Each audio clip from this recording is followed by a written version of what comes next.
Hi, boys and girls. It's Mrs. Hartigan again, reading Kittens in the Kitchen. And I'm going to back up a little bit to where we were. The last time I read, James and Mandy were making home wanted signs that they were going to put up in the post office. And they actually decided before they did that to hang one in the office of Animal Ark. And when they went to put it on the bulletin board, they saw there were other signs there as well. So they weren't quite thrilled about that. But I'm going to back up a little bit, okay? James tried not to smile. Can we put a Homes Wanted sign on your board, please? He said. Jean took the sign, looked for her glasses, found them hanging down around her neck, and read the words. That looks fine. Just find a space over there besides all the others, she said. Others? James looked at Mandy. They scrambled across to the board. In the bottom corner, there were at least 6 other Homes Wanted signs. James and Mandy's faces fell a little. Only 3 of them are for kittens, James said. 2 others were for puppies and 1 for a pony. Mandy counted up quickly. Yes, but that's 14 kittens needing homes altogether. 14 kittens in a tiny place the size of Welford? Come on, chop, chop, Jean said. She was busy locking cupboards, windows, drawers, and anything else that stood still. I want to shut up shop. They looked again at the signs, trying not to feel downhearted. Ours is the brightest one, James said, and it's in the best place. Mandy agreed. I have another idea. With the second bright pink card in her hand, they shot off ahead of Jean, up the driveway and down into the village. It's Friday. Grandma will be playing badminton. They rode on past the post office and the general store toward the village hall. So James overtook Mandy. His soccer training was coming in handy for stamina. They headed for the village hall, which was set back from the road next to the church. They have a woman's club bulletin board in the entrance, Mandy reminded him. Right. James nodded and kept up the pace. Lots of kind-hearted ladies came to the village hall to do flower arranging and cake icing, besides the Friday evening badminton club. It was a great place for one of their signs. They almost bumped into Miss Davy from the old schoolhouse as she came out of the hall, racket in hand and not a silver blue hair out of place. She turned and called in a shrill voice, Dorothy, one granddaughter. She smiled at them and continued on her way. Grandma emerged red-faced and breathless. She wore a bright turquoise tracksuit. Mandy, she gave her a quick peck on the cheek. How nice. But it's 13-11 final game. I can only spare a second. Sorry, Grandma. Mandy held up her Kittens in the Kitchen sign. Can we pin this one on the bulletin board? Mrs. Hope squinted at it. Oh, the kittens. Yes, yes, of course. Good idea. Bye, honey. And she dashed back to finish her game. Mandy opened the glass door of the bulletin board and made space between lists of flowers arrangers for the church, dates of brownie meetings, and a charity drive. She pinned her sign firmly in the center, closed the door, and stood back and admired it. That should do it, James said. They were pleased with the evening's work as they finally said goodbye and headed home. After supper, Dr. Adam took Mandy into Animal Ark with a secret smile on his face. Come and see a new admission, he invited. Near the door of the residential unit was one of the see-through cages, shaped like a cat carrier but made of clear plastic. Dr. Adam picked it up. What is it? Mandy could see the usual newspaper nest and a roll of soft gray cloth, but she couldn't spot any animal in there. Squirrel, her father said. A small black nose peeped out of the newspapers. A baby, 5 weeks old. 2 large black eyes appeared, and out it came, the size of a hamster, with a long, long tail. Dr. Adam unlatched the cage door and lifted it out. He handed the little gray squirrel to Mandy. "Oh," she said. She was speechless with delight. She felt its sharp little feet. She stroked its soft gray back, while the baby tried to suck the end of her finger. "Where's its mother?" she asked. She got run over. Mandy gasped and her face crumpled. "Yes, I know," he said, looking at her. "And this little one would have died if someone hadn't found him." Mandy shook her head. Life could be so cruel. "You'll never guess who brought him in." "Who?"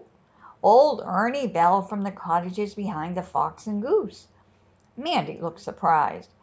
She knew Ernie Bell as a grumpy, silent old man who shuffled down the village street with his bag of groceries. He came in and handed him over. Veterinary," he says to poor Jean. "Just check him over while I fix up a run for him in my backyard. I'll be back for him in 24 hours. Just check he's all right." And he leaves the little fellow with Jean and stomps off to build a wire netting run. Who'd have believed it? Ernie didn't have the reputation of being soft on animals. Dr. Adam put the baby back in its cage. "What's the roll of cloth for, Dad?" Mandy bent down to study the squirrel in his cage. "For comfort. Something for him to snuggle up to. Animals need a mother substitute, you know. Something to take the dead mother's place." His voice was warm. He put an arm around Mandy. "What are you feeding him with?" "This stuff. It's the bottle food we give to orphan kittens." "Why?" Mandy was making new plans for Walton's brood. She took the box of white powder and read the list of ingredients and instructions printed on the side. "Can I buy some of this from this week's pocket money?" she asked. "For your school kittens?" Dr. Adam lifted 3 boxes down from the shelf. "Go on, take them. You don't have to pay." Mandy smiled. "Walton's a little weak right now. We'll have to help her feed the kittens properly." "Well, this stuff is much better than cow's milk," Dr. Adams said, adding an extra box. "Mix it with boiled water and use these little bottles with rubber nipples. The kittens can suck these properly.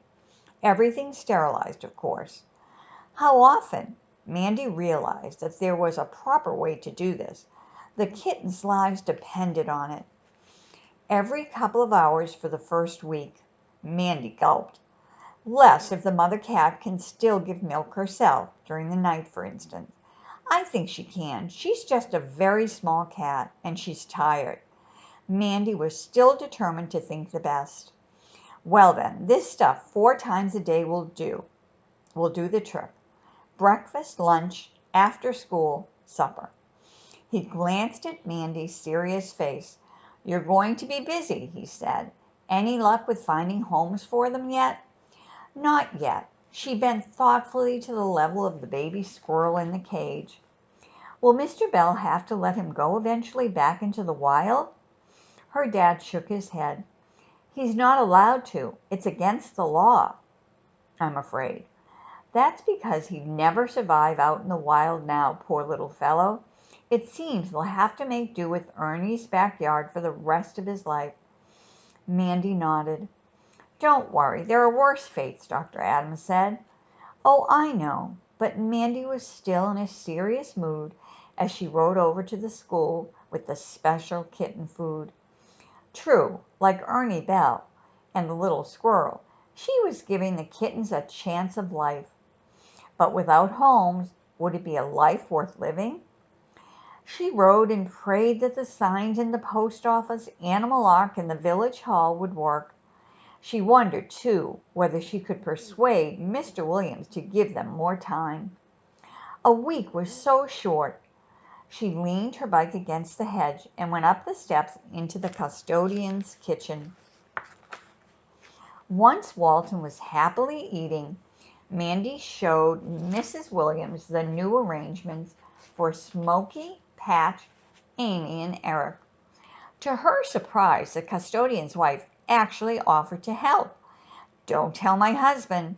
She pressed her thin lips tightly together. He wouldn't approve.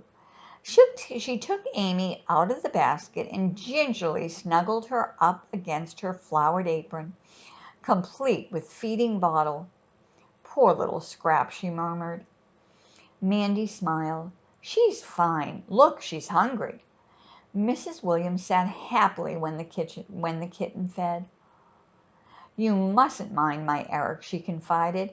I know he must seem like a grumpy old nuisance to you, but he's not so bad, really. No, Mandy tried to believe it. All she could think of were Mr. Williams' big boots and his loud voice. Hands as big as shovels, temper like a volcano. You must think he's a stubborn old mule. No, Mandy knew she didn't sound sincere. Yes, Mrs. Williams looked down into the kitten's face. Yes, you do, but he loves his garden. She bent sideways toward Mandy. Do you know he keeps a squeeze bottle full of water out there on the porch? If a cat comes anywhere near his roses, looking as if it's going to dig, Eric pulls out the bottle. You should hear him when he scores a direct hit. One wet cat, Mandy joined in the laughter. I was thinking he might give us a little longer than a week, she said. Even when we find homes for the kittens, Walton will have to go on looking after them for quite a while. The less we need to move them around, the better. She looked pleadingly at Mrs. Williams. Maybe you could persuade him. Hope by name, hopeful by nature, Mrs. Williams said. But she was shaking her head. No, I know Eric. He's made up his mind. Can't you just try? Mandy was busy cleaning up the bottles and saucers. But this time Mrs. Williams wouldn't bend. No, it's not fair to him. He won't come into his own kitchen as it is. I know, she interrupted Mandy's protest. It's not sensible. But Eric's not always a sensible man. Who is? I'll tell you something else. He has a lot of pain, bending and kneeling and such, arthritis in the knees, very painful. She lowered her voice.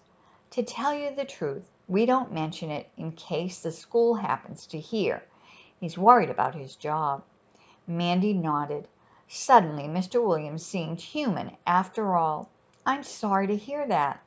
Well, don't say I told you, Mrs. Williams warned. They were standing out on the porch. Walton was perched on the rim of the laundry basket, licking herself clean.